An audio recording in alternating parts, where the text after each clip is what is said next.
So you got yourself a new Cube and now you want to pimp it out. You're going to want to get you some wheels and you're going to want to drop it.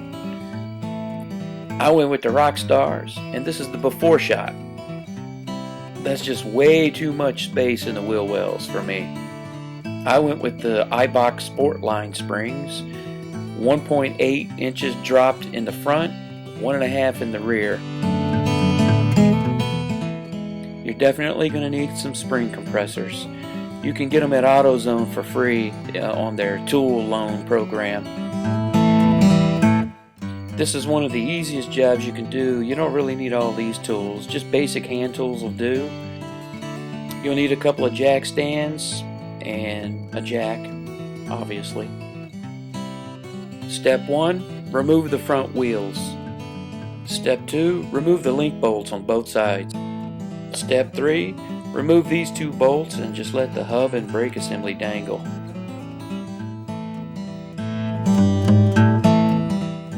Use caution when working around these ABS hoses.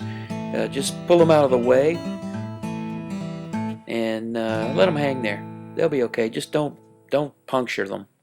Now remove this clip from the brake line. Get it away from the strut. Just let it hang. Just be sure you don't puncture it. Now you got to remove the top 3 bolts at the top of the strut. There's 2 that are easy to get to and one's under this little panel.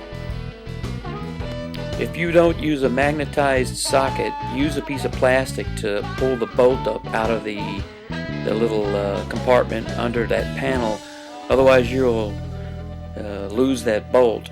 You may even want to use one of these tools, a little grabber tool, after you do the bolt. Either way, 3 ways to do it: plastic, magnetized socket, or the grabber tool.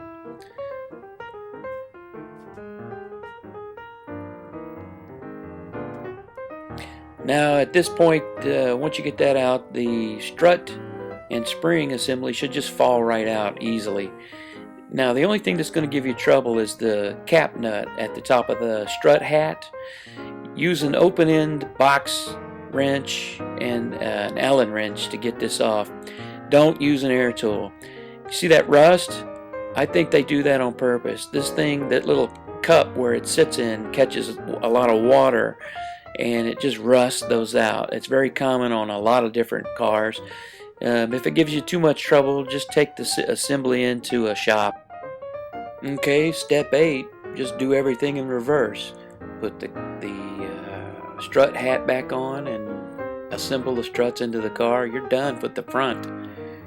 You will need an alignment after this. Follow the instructions, and this is a relatively easy project actually. Now let's move to the back. Step 9, jack up the back of the car and remove the wheels. Step 10, remove the strut bolt at the bottom on both sides of the car. This is so easy, a retarded monkey could do this. The spring will fall right out once you get both done.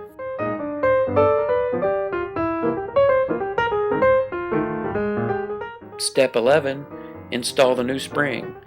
Use the existing rubber cups or bushings, whatever you want to call them. With one hand, put the spring in its cups and put it into place. With the other hand, raise the suspension up. Believe it or not, it's not very heavy. And put the strut bolt back in on one side. And then go over to the other side and do the other one. Once you're certain you've got the spring in the right location and the bolts are installed back into the bottom of the struts, you're done. Put the rear wheels back on, lower your vehicle, and go get an alignment.